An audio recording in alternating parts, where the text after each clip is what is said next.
Okay बच्चों, आज हम लोग जर्नल एप्टीट्यूड में जो टॉपिक कवर करेंगे दैट इज डाइस। तो सबसे पहले हम समझते हैं कि आपका डाइस होता क्या है।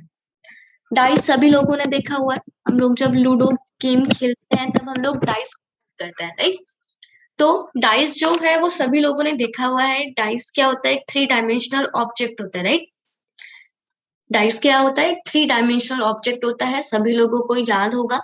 इस तरह से एक क्यूब की शेप होती है, राइट। और आप लोगों को यहाँ पर विजिबल है या सभी लोगों ने देखा हुआ है, डाइस के पास टोटल कितने फेस होते हैं? टोटल 6 फेस होते हैं, राइट। एक आपका ये टॉप वाला फेस होता है, एक हमारा बॉटम वाला फेस होता है, एक पीछे वाला वॉल हो जाएगा, एक फ्रंट वाला वॉल हो जाएगा, एक इधर लेफ्ट वाला वॉल होगा, एक राइट वाला वॉल होगा। तो टोटल कितने सरफेस होते हैं? 6 सरफेस होते हैं। बट आप लोगों को एक पॉइंट याद रखना है कि जब हम इस डाइस को किसी भी डायरेक्शन से देखते हैं तो हम एक टाइम पे सिर्फ 3 सरफेस को देख सकते हैं।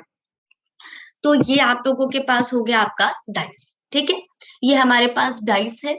इस डाइस के 6 फेस हैं, आप देख सकते हो। मैं इसे इस कॉर्नर से देख रही हूँ, तो जब मैं इसे इस कॉर्नर से देख रही हूँ तो मैं इसके सिर्फ 3 फेस को ही देख सकती हूँ। तो आप याद रखिएगा, हमारे एग्जाम में भी जब भी डाइस का कोई क्वेश्चन आएगा जिसमें डाइस गिवन होगा तो हमें सिर्फ 3 सरफेस ही दिखेंगी। देखिए आपके पास, ये हमारे पास एक डाइस है। मैं इसे इस कॉर्नर से देख रही हूँ तो मुझे इसके कितने सरफेस दिखाई दे रहे हैं? Only 3। First surface, second surface, 3 surface. तो ये हो गया आपका डाइस। अब हम देख लेते हैं डाइस के लिए इंपॉर्टेंट टर्म्स जो हमें देखनी है। डाइस के हमेशा 6 सरफेस होते हैं। और सबसे इम्पोर्टेंट पॉइंट, आपका कोई भी एक सरफेस जो होता है ना, वो टोटल कितने सरफेस के साथ कनेक्ट रहता है? 4 सरफेस के साथ। तो each surface has 4 adjacent surface. आप समझो, मैं आपके इस वाले सरफेस की बात कर रही हूँ, इस वाले सरफेस की बात कर रही हूँ। तो इस सरफेस से कितने सरफेस कनेक्ट है? देखो, एक ये वाला सरफेस जुड़ा होगा, एक ये वाला सरफेस जुड़ा होगा, एक इसके साथ इधर जो सरफेस होगा, और एक जो इस डाइस के बैक में है। तो ये वाला सरफेस आपके कितने सरफेस से कनेक्ट है? 4 सरफेस से। आप अपने हाथ में ना कोई भी क्यूब की शेप लो और आपको पता चलेगा हमारा कोई भी सरफेस 4 सरफेस से कनेक्ट होता है। एग्जाम्पल की फॉर्म में, आप जिस रूम में बैठे हो ना, आप उसी रूम को देख लो। आप अपनी छत को देखो, हमारी जो छत है उसके एडजेसेंट कितने साइड्स कनेक्ट है? आपकी चारों दीवारें। आपकी चारों दीवार किससे कनेक्ट है? आपकी छत से। तो हमारी जो छत है ना, हमारा जो रूफ है, उसकी 4 एडजेसेंट सरफेस हमारी 4 वॉल हो गई। अब ऐसे ही मैं क्या करती हूँ, हम अपने फ्लोर की बात कर लेते हैं। हमारा जो फ्लोर है वो कितनी वॉल से कनेक्ट है? 4 वॉल से कनेक्ट है। दैट मीन्स अगर फ्लोर मेरे इस क्यूब का एक सरफेस है, तो ये सरफेस की 4 एडजेसेंट सरफेस क्या है? ये 4 वॉल्स। अब आप एज्यूम कर लो, आप जहां पर बैठे हो ना, उसके जस्ट फ्रंट वाली वॉल को देखो। आप लोग, हमारी जो फ्रंट वाली वॉल है, अब वो कितने सरफेस से कनेक्ट है? वो आपके रूफ से कनेक्ट है, वो आपके फ्लोर से कनेक्ट है, वो आपकी लेफ्ट हैंड साइड वाली वॉल से कनेक्ट है, वो आपकी राइट हैंड साइड वाली वॉल से कनेक्ट है। दैट मीन्स मेरी फ्रंट वाली वॉल भी कितने सरफेस से कनेक्ट है? 4 सरफेस से। तो इसलिए मैं हर बार कह रही हूँ कि हमारा जो क्यूब होता है, उस क्यूब का हर सरफेस कितने एडजेसेंट सरफेस होता है? उसके 4। और आप हमेशा याद रखिए, जब भी हम किसी डाइस को देखते हैं ना, कोई भी आपको पॉसिबल कंडीशन दी है, कोई भी आपको पॉसिबल कंडीशन दी है, तो आपको कभी भी ऑपोजिट सरफेस दिखाई नहीं देते हैं। आपको हमेशा एडजेसेंट साइड्स दिखाई देती हैं। फॉर एग्जाम्पल, मुझे ये जो डाइस यहाँ पर विजिबल है, इस डाइस में यहाँ पर कौन सा नंबर राइट किया गया है? 6। और यहाँ पे कौन सा नंबर राइट किया गया है? 4। और यहाँ पे कौन सा नंबर राइट किया गया है? 5। तो आप देखो, मुझे 6 की एडजेसेंट 2 साइड्स दिखाई दे रही हैं, जिसमें एक में 4 नंबर लिखा है, एक में 5। 6 की ऑपोजिट सरफेस मुझे विजिबल नहीं है। सिमिलरली आप देखो, यहाँ पर 3 है, यहाँ पर 1 है, यहाँ पर 2 है। ये जो 3 नंबर जिस सरफेस पे लिखा हुआ है ना, उसकी एडजेसेंट सरफेस है जिसपे 1 एंड 2 राइट है। इसकी ऑपोजिट सरफेस मुझे विजिबल नहीं है। यहाँ पर इस डाइस पर 4 राइट है, यहाँ पर 1 राइट है, और ये 5। ये तीनों एक दूसरे की एडजेसेंट सरफेस है। इनमें से किसी भी सरफेस का हमें ऑपोजिट सरफेस नजर नहीं आ रहा है, ये ओनली एडजेसेंट साइड है। तो ये बात आपको हमेशा याद रखनी है कि जब भी मुझे क्वेश्चन में कोई भी डाइस गिवन होगी, कोई भी डाइस गिवन होगी, तो मुझे सिर्फ उसकी एडजेसेंट सरफेस दिखाई दे रहे होंगे, ऑपोजिट सरफेस मुझे दिखाई नहीं दे रहे होंगे। और मैक्सिमम टाइम जो क्वेश्चंस पूछे जाते हैं ना, मैक्सिमम टाइम जो क्वेश्चंस पूछे जाते हैं वो ऑपोजिट सरफेस पर ही पूछे जाते हैं। अब यहाँ पर ना मैंने आप लोगों को ये बताया है कि अगर मैं एक डाइस को ओपन करती हूँ तो क्या पॉसिबल कंडीशन हो सकती है। वैसे और भी पॉसिबल कंडीशन है किसी भी डाइस को ओपन करने की, बट अभी ये एक मेनली आप मान लीजिए कि ये मेरे पास, मैंने इस डाइस को लिया और मैंने इस डाइस को ओपन किया। तो आप देख रहे हो ना, हम लोगों ने जब इस डाइस को ओपन किया तो मुझे ये वाला फिगर दिखाई देगा, ठीक है ना। आपको थोड़ा सा इमेजिनेशन करना पड़ेगा। हम इस सरफेस को तो ऊपर की तरफ फोल्ड करेंगे तो ये सरफेस हमें कुछ ऐसा नजर आएगा, ये सरफेस ऐसे इधर कनेक्ट हो जाएगा, ठीक है। इस सरफेस को मैं ऊपर की तरफ फोल्ड करूंगी, ऊपर की तरफ, ऊपर की तरफ, एंड देन ये सरफेस बिल्कुल ऊपर आ जाएगा, तो ये हमारा क्यूब बन जाएगा, ठीक है। तो जब भी हम किसी डाइस को ओपन करते हैं तो इस तरह से डाइस ओपन होता है। अब मुझे आपको कुछ बेसिक टर्म्स बतानी है डाइस को लेकर। हमारे पास मेनली टू टाइप की डाइस होती है, एक होती है स्टैंडर्ड डाइस, एक होती है ऑर्डिनरी डाइस। स्टैंडर्ड डाइस से बहुत ही कम क्वेश्चंस पूछे जाएंगे, बहुत ही कम, बट एक बार हमें अच्छे से पढ़ना है, एंड ज्यादातर क्वेश्चन ऑर्डिनरी डाइस पर ही होते हैं। तो पहले समझते हैं स्टैंडर्ड डाइस क्या होता है। In a standard dice sum of its any two opposite side is 7। आपकी स्टैंडर्ड डाइस वो डाइस होती है जिसकी किन्हीं भी दो, कोई भी दो ऑपोजिट साइड्स का सम हमेशा और हमेशा कितना रहेगा, 7। और दो एडजेसेंट साइड्स का सम 7 नहीं होगा, ठीक है ना। No two adjacent sides can give sum of 7। ऐसी डाइस को हम स्टैंडर्ड डाइस कहते हैं। आप यहाँ पर एग्जांपल देखो, यहाँ पर ना, यहाँ पर एक बार आप लोगों को समझना है, मैंने ये दो सरफेस इसलिए दिखाए हैं कि ये ओपोजिट सरफेस दिखा रहे हैं। इस 6 का ओपोजिट 1 है, ठीक है ना। इस 6 का ओपोजिट यहाँ पर 1 है। तो आप देखिए कि स्टैंडर्ड डाइस वो डाइस होगी जिसमें 6 के ओपोजिट कितना होगा, 1 होगा। 6 के ओपोजिट 1 होगा, तभी इनका सम कितना आएगा, 7, ठीक है। अब 4 के ओपोजिट क्या होगा, 4 के ओपोजिट होगा 3, तभी इनका सम कितना आएगा, 7। और 5 के ओपोजिट कितना होगा, 2 होगा, तभी इनका सम कितना आएगा, 7। तो स्टैंडर्ड डाइस एक ऐसी डाइस होती है जिसके ओपोजिट सरफेस या साइड्स का सम कितना होना चाहिए, 7 होना चाहिए। जैसे यहाँ पर 4 का ओपोजिट 3 है, तो आप देख सकते हो 4 प्लस 3 कितना होता है, 7। 5 के ओपोजिट 2 है, 5 प्लस 2 कितना देगा, 7। तो स्टैंडर्ड डाइस वो डाइस होती है जिसके ओपोजिट साइड्स का सम हमेशा कितना होता है, 7। तो मैंने आपको अब इस डाइस को ओपन करके दिखाया है, ठीक है। जब हम लोग इस डाइस को ओपन करेंगे तो मुझे ये वाला पैटर्न दिखाई देगा। अब आपको याद रखना है, आप कैसे देखोगे कि इसमें किसके ऑपोजिट कौन सा सरफेस है। तो हमेशा एक स्टेप छोड़ना है। इसका ऑपोजिट सरफेस ये होगा, इसका ऑपोजिट सरफेस ये होगा, और इसका ऑपोजिट सरफेस ये होगा। आप पॉइंट को समझे। हमेशा एक सरफेस को छोड़ दो, दूसरा सरफेस आपका ऑपोजिट सरफेस होगा।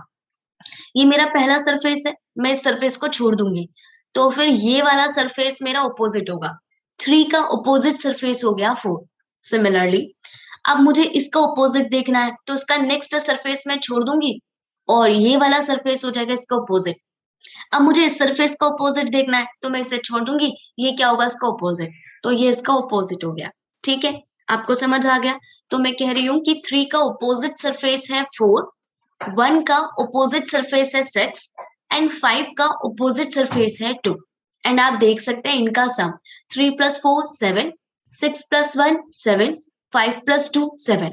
तो इनके ऑपोजिट सरफेस का सम 7 है, इसीलिए आपका स्टैंडर्ड डाइस है। चलो, अब अगर आप लोगों को स्टैंडर्ड डाइस का क्वेश्चन समझ आ गया तो एक क्वेश्चन करते हैं।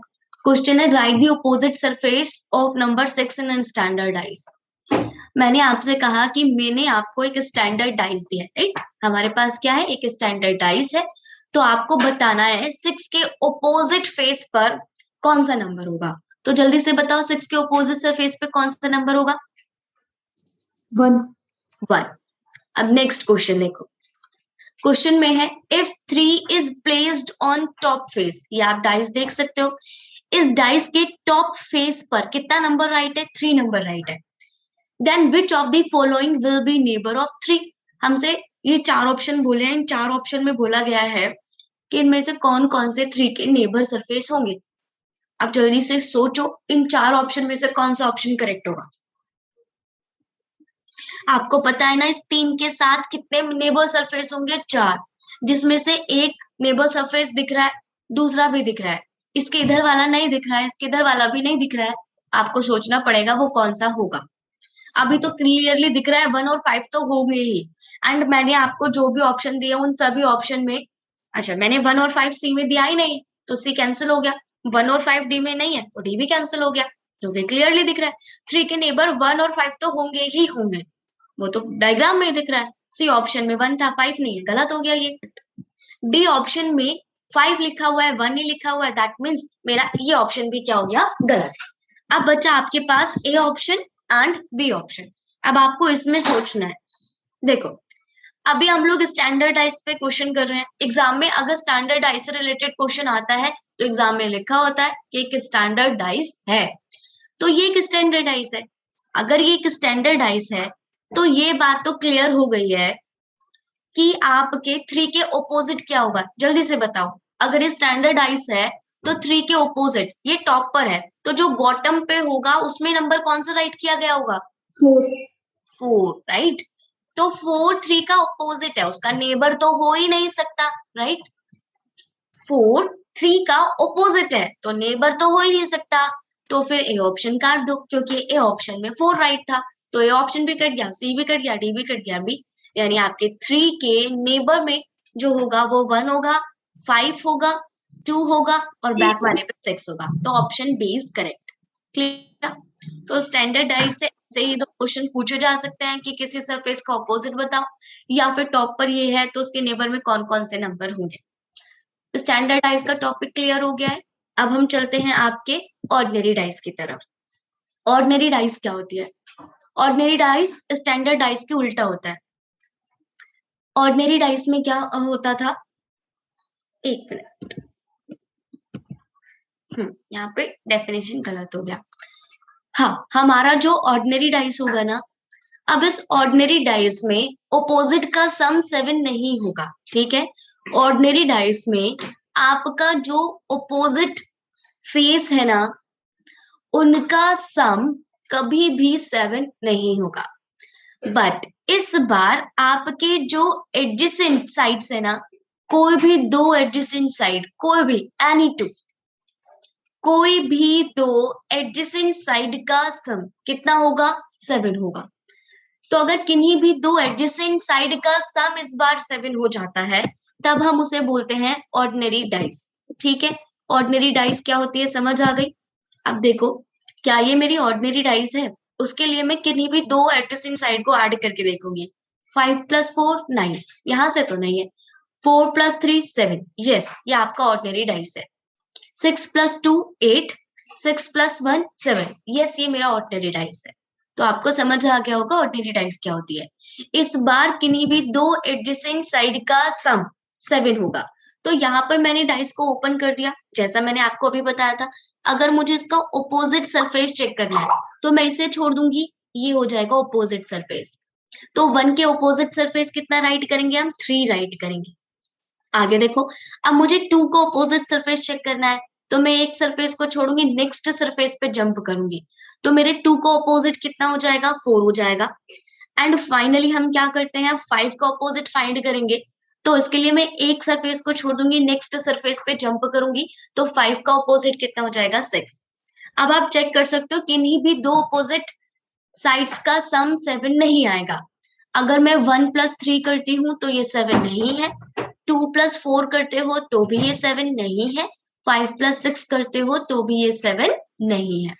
तो ओपोजिट फेस का सम 7 नहीं होता है, किसमें, आपकी ऑर्डिनरी डाइस में। बट किन्हीं भी दो एडजेसेंट साइड्स का सम 7 होगा। आप क्लियरली देख सकते हो 5 + 2 7 है, 6 + 1 7 है, 4 + 3 7 है, तो ये ऑर्डिनरी डाइस है। क्लियर हो गया ऑर्डिनरी डाइस क्या होता है। अब मुझे कराना है मेन क्वेश्चन। अभी तक हम लोगों ने सीखा बेसिक रूल, अब देखते हैं मेन पॉइंट। और यही इसी यूनिवर्सल, ये एक यूनिवर्सल रूल है जो हर जगह अप्लाई होगा। ये आपकी ऑर्डिनरी डाइस में भी अप्लाई होगा और ये आपका स्टैंडर्ड डाइस में भी अप्लाई होगा। ये रूल आप किसी भी डाइस में अप्लाई कर सकते हो, बस तब जब मुझे 2, 3 या 4 सिचुएशन दी हो। मिनिमम 2 सिचुएशंस तो इस केस के लिए होनी ही होनी चाहिए, तभी हम इस क्वेश्चन को यूज कर पाएंगे, नहीं तो इस रूल को हम यूज नहीं कर पाएंगे।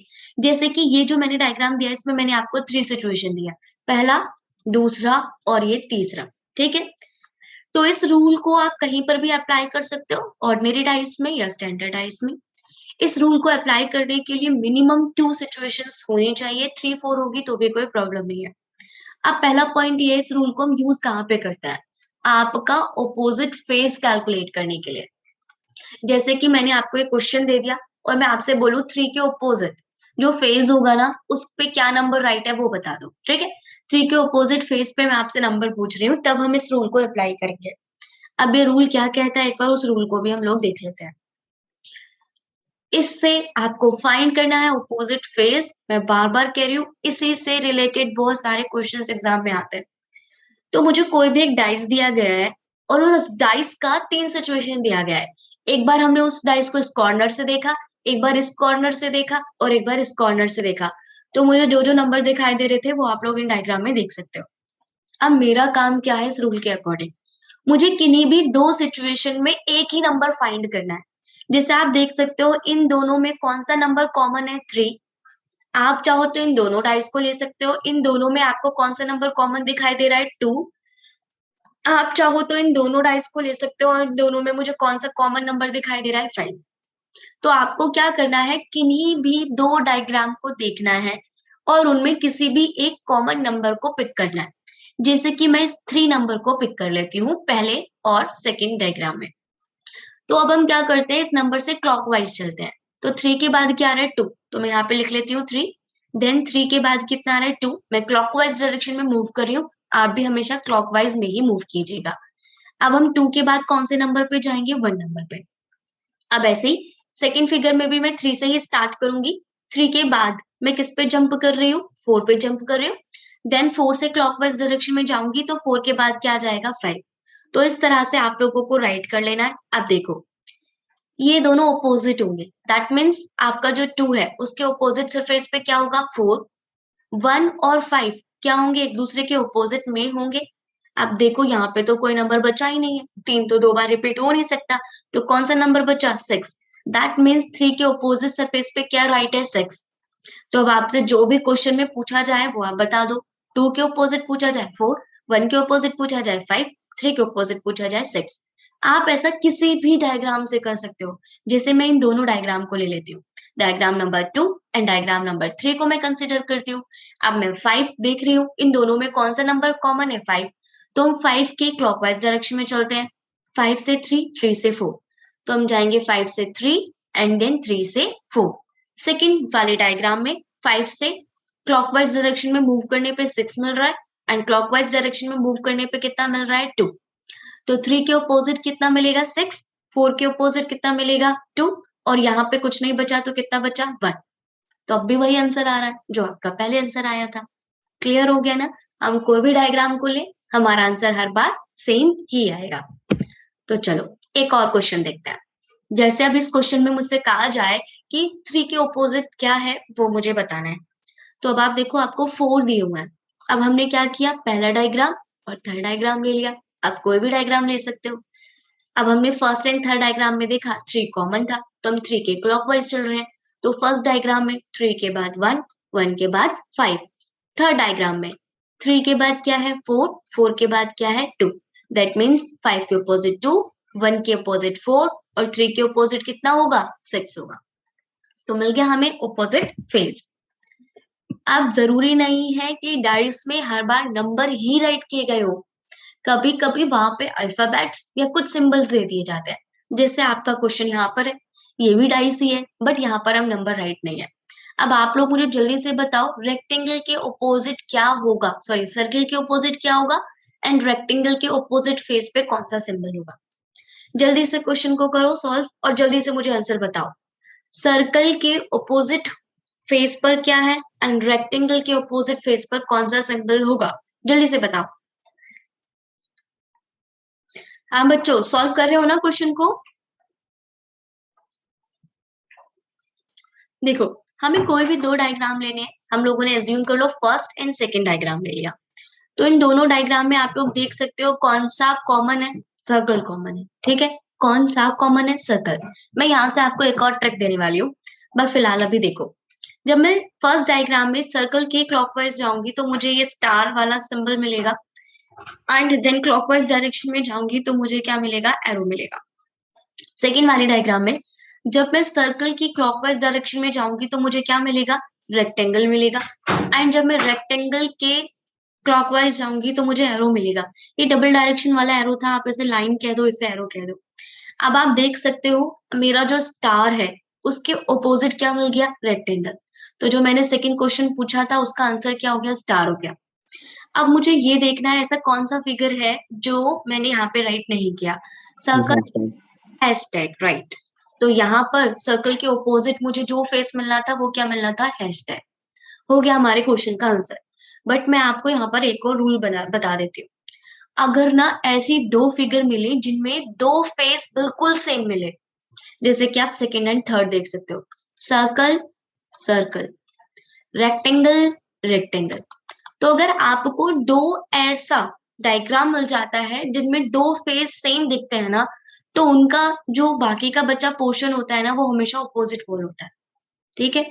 तो सर्कल कट कर दो, रेक्टेंगल कट कर दो, जो दो फेस बच रहे हैं ना वो दोनों एक दूसरे के ऑपोजिट होंगे। दैट मीन्स लाइन का ऑपोजिट हमारा क्या होगा, एरो, जो हमारा ऐसा ही निकला भी था। क्लियर हो गया ना आप लोगों को मेरा पॉइंट। ऐसे ही अब आप देख सकते हो आपका फर्स्ट फिगर और थर्ड फिगर आप लोग देख सकते हो, सर्कल है, यहाँ पे भी सर्कल है, यहाँ पर लाइन है, ये भी लाइन है। तो इसका मतलब है मेरा स्टार के ऑपोजिट फेस पे क्या होगा, रेक्टेंगल होगा, ठीक है। तो अगर आपको ऐसे दो डायग्राम मिलते हैं जिनमें दोनों फेस सेम होते हैं, दो फेस सेम होते हैं, तो थर्ड फेस जो बचता है ना वो हमेशा उसका क्या होगा, ऑपोजिट होगा। क्लियर हो गया, अच्छे से समझ आ गया। आगे चले, आप ऐसे थर्ड एंड फोर्थ में भी देख सकते थे। रेक्टेंगल कॉमन है, लाइन कॉमन है, दैट मीन्स सर्कल के ऑपोजिट क्या हो जाएगा, हैशटैग। वैसे आप वो वाला रूल लगा सकते हो क्लॉकवाइज में जाने वाला, यहाँ पे इस रूल को फॉलो कर सकते हो। बट ये वाला रूल बस लिमिटेड केस में ही अप्लाई होगा जहां पर दो फेस कॉमन होंगे। चलो, ये क्वेश्चन ऑपोजिट फेस वाला मैं आपको बोल रही हूँ, हमारे जितने भी एग्जाम होते हैं जिनमें इस तरह का रीजनिंग या जनरल एप्टीट्यूड पूछा जाता है, वहां पे ज्यादातर मैक्सिमम टाइम ऑपोजिट फेस ही पूछा जाता है। डीबीटी में 2018 में यही क्वेश्चन पूछा गया था। If the four different position of dice are given below, आप देख सकते हो फोर डिफरेंट पोजिशंस गिवन है, find the number that is on the face opposite four. आपको वो नंबर बताना है जो फोर के ऑपोजिट होगा। अब आप लोग जल्दी से, मतलब आंसर दिख रहा है बट फिर भी आप लोग देखो क्या सच में आपका फोर के ऑपोजिट वन आ रहा है, जल्दी से चेक करो। Yes, ma'am. आप यस इसमें मैम। ये देख सकते हो diagram one and diagram three, five five six six common है, दैट मीन्स क्लियर है। फोर का ऑपोजिट क्या होगा, वन। आ गया आंसर, ठीक है। इसी तरह से हमारे एग्जाम में क्वेश्चन पूछा जाता है। अब हम पढ़ते हैं नेक्स्ट रूल की तरफ। अब मैं आप लोगों के लिए ना डाइस को ओपन कर दूंगी। अब हमारा क्वेश्चन होगा, डाइस ओपन होगा और ओपन करके कुछ ऑप्शंस दिए होंगे कि इनमें से कौन सा इस ओपन डाइस को क्लोज करने पे मिलेगा, ठीक है। Some time we provided with an explanatory diagram and after folding it proper manner it form a dice. अब कभी कभी क्या होगा, हमें कुछ एक्सप्लेन करने वाला डायग्राम दिया होगा, उसे किसी मैनर में फोल्ड करके डाइस बनाया गया होगा। तो क्वेश्चन में पूछा जाएगा इनमें से कौन सा डायग्राम इस एक्सप्लेनेटरी डायग्राम के लिए था। तो अभी मैंने आप लोगों को ये बताया था कि आप लोग कैसे चेक करोगे ओपोजिट वाली साइड को। जैसे ये दो नंबर है, ठीक है। अब मैं एक नंबर छोड़ दूंगी, आप हमेशा याद रखना। मैं आपको पहले एक पॉइंट क्लियर करती हूँ, उसके बाद हम लोग उस क्वेश्चन को सॉल्व करेंगे जो मैंने अभी आपको दिया था। देखो, हम ना बहुत सारे टाइप से हम अपने डाइस को ओपन कर सकते हैं। तो जितने भी पॉसिबल केसेस हैं डाइस को ओपन करने के, वो मैं आपसे डिस्कस कर रही हूँ। तो उसके लिए ना मैं पहले यहाँ पे कुछ डायग्राम्स को ड्रॉ कर रही हूँ।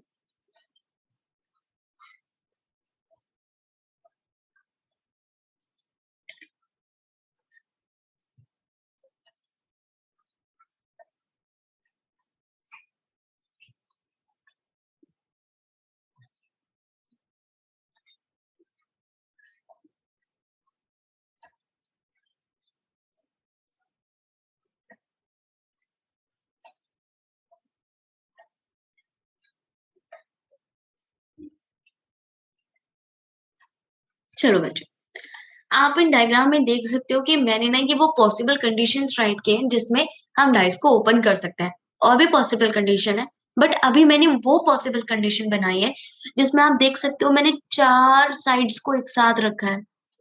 ये देख रहे हो, 1 2 3 4। यहाँ पे भी देखो, मैंने इस डाइस को इस तरह से ओपन करने की कोशिश की है जिसमें 4 फेस एक साथ आए, 1 2 3 4। तो आप देख रहे हो ना, मैंने ये सारी डाइस उस तरह से ओपन किए हैं कि 4 साइड्स एक साथ आ रही है, 1 2 3 4।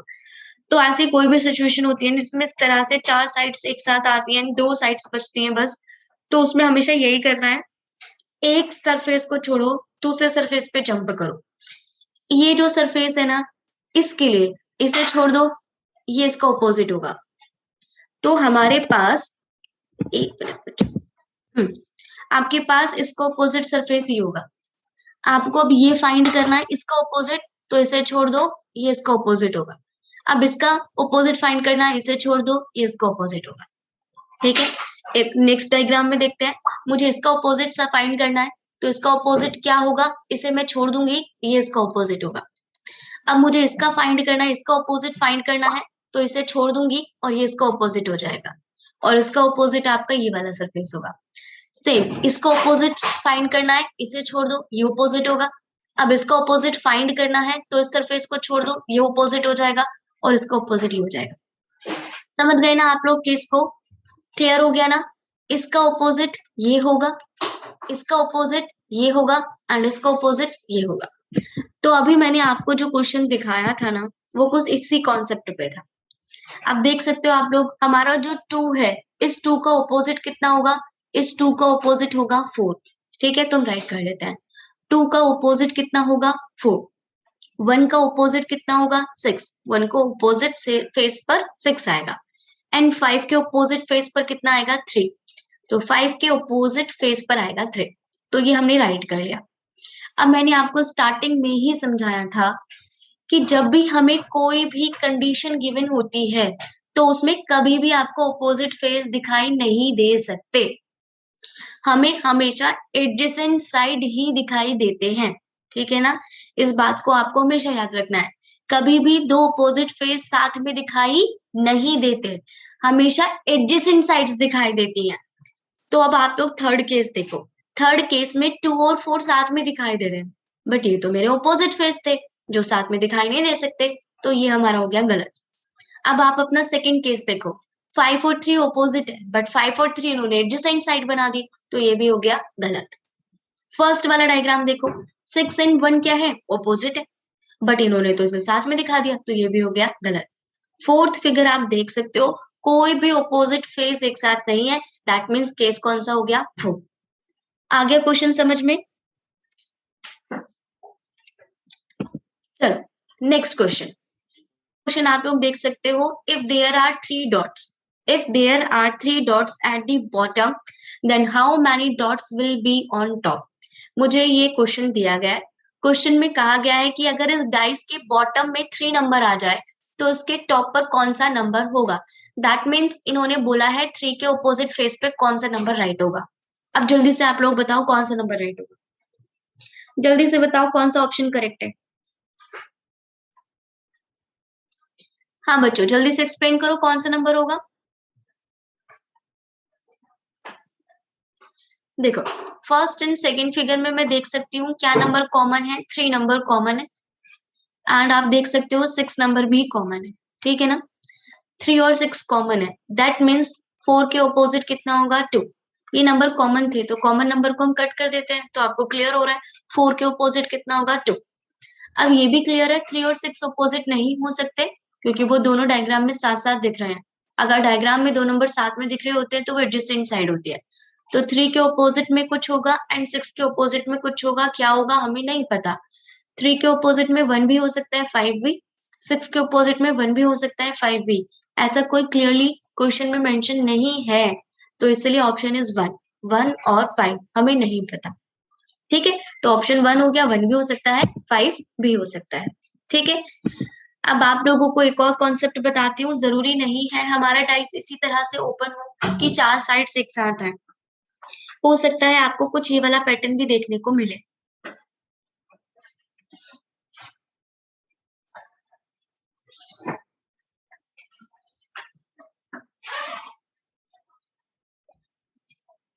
ठीक है।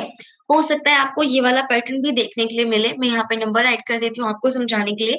1 2 3 4 5 6। अब अगर मुझे इसे डाइस फोल्ड करनी पड़ेगी तो मैं इससे डाइस को कैसे फोल्ड करूंगी? ठीक है। अब आपको ये भी एक पॉइंट देखना है कि अगर इससे डाइस फोल्ड करनी पड़ेगी तो आप इससे डाइस को कैसे फोल्ड करोगे? तो देखो, इसके लिए बहुत सिंपल सा केस है। ये जो 2 है ना, इस 2 को हम यहाँ से रिमूव करके यहाँ पर लेकर आ जाएंगे। ठीक है। तो अब यहाँ पर क्या हुआ, ये 3 साइड्स आ गई और ये 3 साइड्स आ गई। ठीक है। इस 2 को हमने यहाँ से रिमूव किया और इधर नीचे लगा दिया। तो अब इससे कैसे चेक करेंगे किसके ऑपोजिट क्या होगा? वही कॉन्सेप्ट, वन साइड को छोड़ेंगे। हमारा जो 1 है इसके ऑपोजिट में क्या होगा? 4। 3 को छोड़ दिया है। ठीक है। अब ऐसे ही नीचे से शुरू करो। 2 2 के ऑपोजिट क्या होगा? 6 को छोड़ दो, 5 एंड 3 3 के ऑपोजिट में फिर क्या आ जाएगा? 6। तो इस फिगर में 1 के ऑपोजिट 4 है। ठीक है। 2 के ऑपोजिट में क्या है? 5 है। एंड आपके 3 के ऑपोजिट में कितना होगा? 6 होगा। एक और तरीके से हमारी डाइस को ओपन किया जा सकता है, जब आपकी दो दो साइड्स गिवन होंगी, दो दो साइड्स एक साथ गिवन होंगी। इस तरह से भी हमारी डाइस को ओपन किया जा सकता है। जैसे यहाँ पर हो 1 2 3 4 5 6। इस तरह से भी डाइस को ओपन कर सकते हैं। तो जब हम इस तरह से डाइस को ओपन करेंगे तो किसके ऑपोजिट क्या होगा? आप जरा देखिए, हमारे 1 के ऑपोजिट में 4 होगा। ठीक है। 1 के ऑपोजिट में क्या होगा? 4। 3 के ऑपोजिट में होगा 6 एंड आप अब देख सकते हो 2 बचा, 5 बचा। दैट मीन्स 2 के ऑपोजिट होगा 5। इस तरह के केसेस बहुत ज्यादा इंपॉर्टेंट होते हैं। वेरी इंपॉर्टेंट केस है ये वाला, जिसमें इस तरह से दो साइड्स गिवन होती हैं। ठीक है। एक और केस हो सकता है, इस तरह से हमारे डाइस को कहा जाए कि आपकी डाइस इस तरह से ओपन की गई है। आप इसमें भी देख सकते हो, मैंने दो दो साइड्स को ओपन करके एक साथ रखा है। तो अब इसमें कौन सा किसके ऑपोजिट होगा? हमारा 1 ऑपोजिट होगा 4 के। ठीक है। आपका 6 ऑपोजिट होगा 3 के एंड बचा 2 एंड 5। तो हो सकता है हमारी डाइस इस तरह से भी ओपन करके दी गई हो। चलो, तो अभी पहले कुछ क्वेश्चंस कर लेते हैं एंड देन इस तरह के केसेस को भी करेंगे जिसमें इस तरह के डाइस को ओपन किया गया होगा। चलो, अब मेरे पास एक क्वेश्चन गिवन है एंड क्वेश्चन में कहा गया है, बताओ इसमें से जब मैं इसे फोल्ड करूंगी तो इनमें से कौन सा फिगर होगा? जल्दी से बताओ क्वेश्चन कौन सा ठीक होगा। हाँ बच्चों देखो, बी के ऑपोजिट में क्या होगा? डी। ए के ऑपोजिट में क्या होगा? एफ। और ई के ऑपोजिट में क्या होगा? सी। तो यहाँ पे मैं देख सकती हूँ बी का ऑपोजिट डी है, ए का ऑपोजिट एफ है एंड ई का ऑपोजिट है सी। ओके, फोर्थ केस है। चलो चेक करते हैं। अब देखो, फर्स्ट वाले में ए और एफ साथ में आ गया, पॉसिबल नहीं है। सेकंड वाले केस में ई और सी साथ में आ गया, पॉसिबल नहीं है। थर्ड वाले केस में बी और डी साथ में आ गया, पॉसिबल नहीं है। तो राइट ऑप्शन क्या बचा? डी, कि उसमें कोई भी ऑपोजिट फेस साथ में नहीं है। तो आपका हो गया ऑप्शन डी। चलो नेक्स्ट क्वेश्चन सॉल्व करो जल्दी से। चलो देखते हैं। यहाँ पर इसके ऑपोजिट ये होगा, राइट। दैट मीन्स जो मेरा ब्लैंक है उस ब्लैंक के ऑपोजिट में ब्लैंक होगा। तो दो ब्लैंक साथ में नहीं आ सकते। क्लियर हो गया ना? अच्छा एक मिनट, एक केस देखते हैं अभी। पहले आप लोग इस क्वेश्चन को करो, देन मैं आपको समझाती हूँ। जल्दी से क्वेश्चन को सॉल्व करो, फिर मैं आपको समझाती हूँ जल्दी से। देखो बच्चों, अगर मैं आप लोगों को इसमें कुछ नंबर्स राइट करके समझाती हूँ पहले इस केस को। अगर यहाँ पर नंबर है 1, यहाँ पे 2, यहाँ पे 3, यहाँ पे 4, यहाँ पर 5, यहाँ पे 6, तो आप देख सकते हो पहले 1 के ऑपोजिट कितना होगा? 3 होगा, राइट। 1 के ऑपोजिट कितना होगा? 3। देन हमारे पास 4 के ऑपोजिट कितना होगा? 6। 4 के ऑपोजिट 6 एंड लास्ट क्या बचा? 2 एंड 5। तो 2 के ऑपोजिट में कितना होगा? 5। तो अब मुझे जो क्वेश्चन दिया गया है ना, अब मैं उस क्वेश्चन से देखती हूँ कौन कौन से ऑपोजिट फेस पर होंगे। तो अब आप देख सकते हो ब्लैंक के ऑपोजिट में कितना होगा? ब्लैंक होगा। ठीक है। Option 3 C, 3 and 4 D. D okay right, इसका आंसर डी है। राइट, इसका आंसर डी है। अब यहाँ पर ब्लैंक के ऑपोजिट में क्या होगा, स्टार होगा, एंड हमारे सर्कल के ऑपोजिट में क्या हो सकता है, रेक्टेंगल हो सकता है। ठीक है, सर्कल के ऑपोजिट में क्या है, रेक्टेंगल है। तो अब मुझे देखना है, पहला मेरा फर्स्ट ऑप्शन चेक करना है, सर्कल के साथ रेक्टेंगल आ गया, नहीं हो सकता। सर्कल के साथ रेक्टेंगल आ जाए, नहीं हो सकता। अब थर्ड ऑप्शन में देखो, ये मेरे पास ब्लैंक है, ये भी ब्लैंक है, ये भी ब्लैंक है। अब इस थर्ड केस में कौन सा वाला ब्लैंक है, ये दोनों ब्लैंक भी तो हो सकते हैं, तो ये पॉसिबिलिटी है इसकी। फोर्थ केस देखते हैं, सर्कल आ रहा है, एक तरफ स्टार आ रहा है। अब ये कौन सा वाला ब्लैंक है, हो सकता है ये वाला ब्लैंक हो सकता है ये वाला ब्लैंक को, कुछ नहीं कह सकते, तो फोर्थ भी हो सकता है। तो यस, आंसर इज डी, 3 और 4। क्लियर हो गया ना। चलो, ये आपके गेट में आया था 2022 में। गेट में 2022 में जो एप्टीट्यूड बनाया गया था वो थोड़ा सा इस तरह से था कि वहां पे आपको लॉजिक लगाना था। यहाँ पे कोई रूल वर्क ही नहीं कर रहा। इस केस में कंप्लीटली एक लॉजिक है, ओनली सिंपल सा एक लॉजिक है। इस लॉजिक में ना सबसे बड़ा रोल इस लाइन का है, सबसे बड़ा रोल इस लाइन का है। जरा आप लोग देखना, ये क्वेश्चन आप लोग सॉल्व कर सकते हो। इसमें बस आपको अपना ब्रेन यूज करना, नथिंग, और कुछ भी यूज नहीं करना, कुछ भी यूज नहीं करना।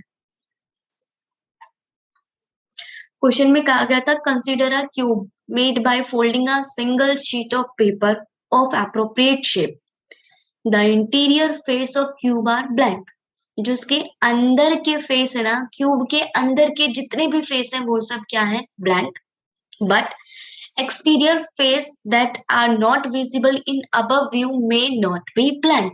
लेकिन जो बाहर है ना, जो हमें बाकी के 3 फेस दिखाई नहीं दे रहे हैं, वो ब्लैंक नहीं हो सकते। उन पे कुछ भी हो भी सकता है, नहीं भी, मतलब उन पे कोई शेप भी हो सकती है। मतलब इन्होंने इस डायग्राम में प्लस दिया है ना, तो वो गलत नहीं है। इन्होंने कहा है exterior face that are not visible in above view में नॉट बी ब्लैंक। तो इनमें बोला है कौन सा पॉसिबल अनफोल्डिंग होगा।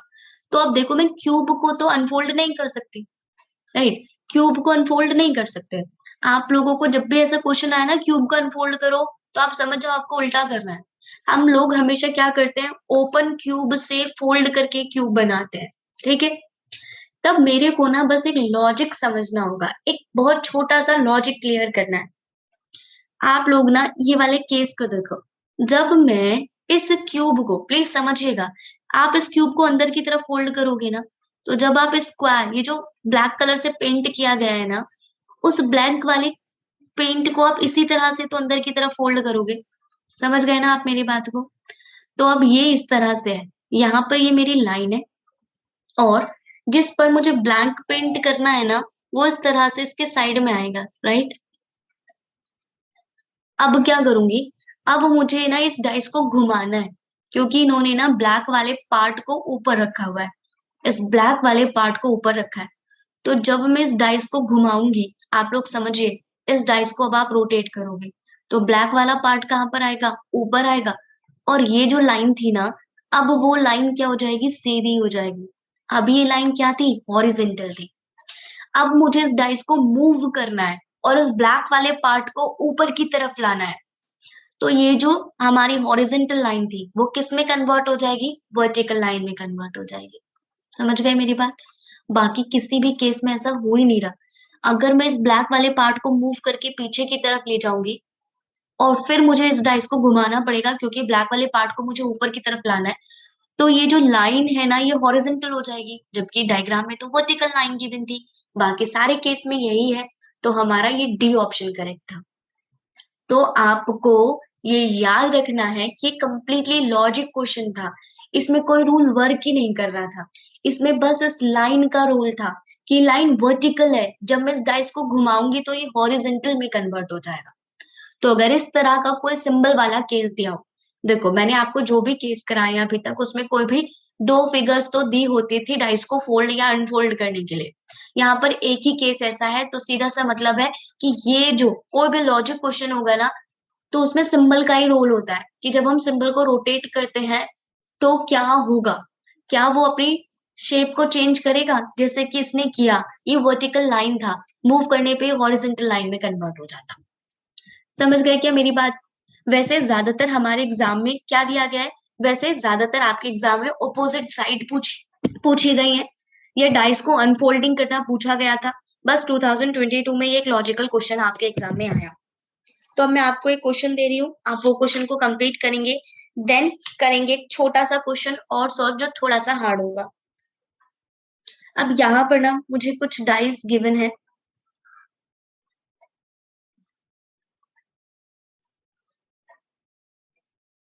मेरी राइट डायग्राम कुछ ऐसे ही आप समझ लेना बस। यहाँ पर ग्रीन कलर है, यहाँ पर ऑरेंज कलर है, यहाँ पर रेड कलर है, ठीक है। अब ये मेरे पास नेक्स्ट डाइस गिवन है। यहाँ पर मेरे पास व्हाइट है, यहाँ पर ऑरेंज है और यहाँ पर मेरे पास ग्रीन कलर है।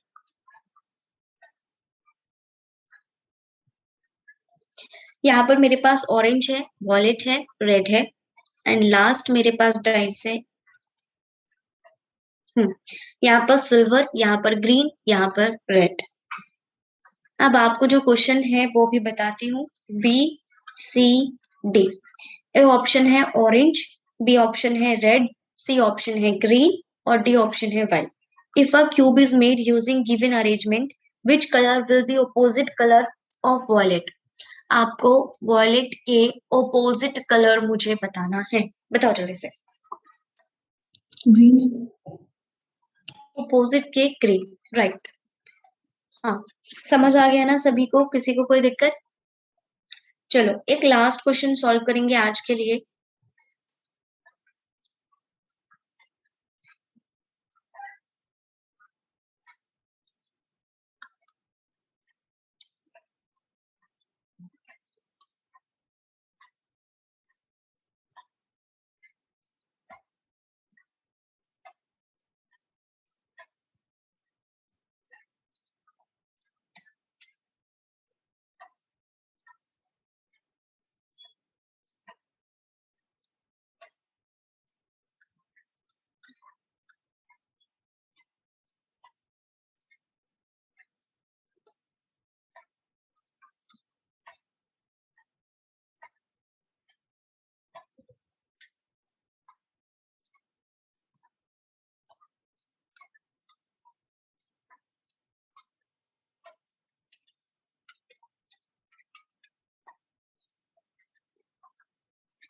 ये सेकंड है एंड फोर्थ, इसमें से आपको बताना है कौन सा करेक्ट है। First, second, third and second. C option है second only and D option है सेकंड एंड फोर्थ। चलो only second, Yes, sir. Right, only second. तो ये वो पॉसिबल क्वेश्चंस थे जो हमसे एग्जाम में पूछे जा सकते हैं रिलेटेड टू डाइस। तो आज हम लोगों ने अपने डाइस के कॉन्सेप्ट को क्लियर कर लिया है, जिसमें हम लोगों ने सीखा है ऑर्डिनरी डाइस क्या होते हैं एंड स्टैंडर्ड डाइस क्या होती है। उसके बाद आप लोगों ने सीखा है कि ऑपोजिट साइड कैसे निकालना है, और अगर हम डाइस को अनफोल्ड करते हैं तो उसकी पॉसिबल कंडीशन क्या हो सकती है। तो डाइस का कॉन्सेप्ट हुआ खत्म। नेक्स्ट कॉन्सेप्ट हम लोग करेंगे स्ट्रेट लाइन से रिलेटेड। स्ट्रेट लाइन भी बहुत इंपॉर्टेंट टॉपिक है आप लोगों के एग्जाम के लिए, उससे बहुत ज्यादा क्वेश्चन आपके एग्जाम में पूछे गए। तो आज बच्चों इतना करेंगे।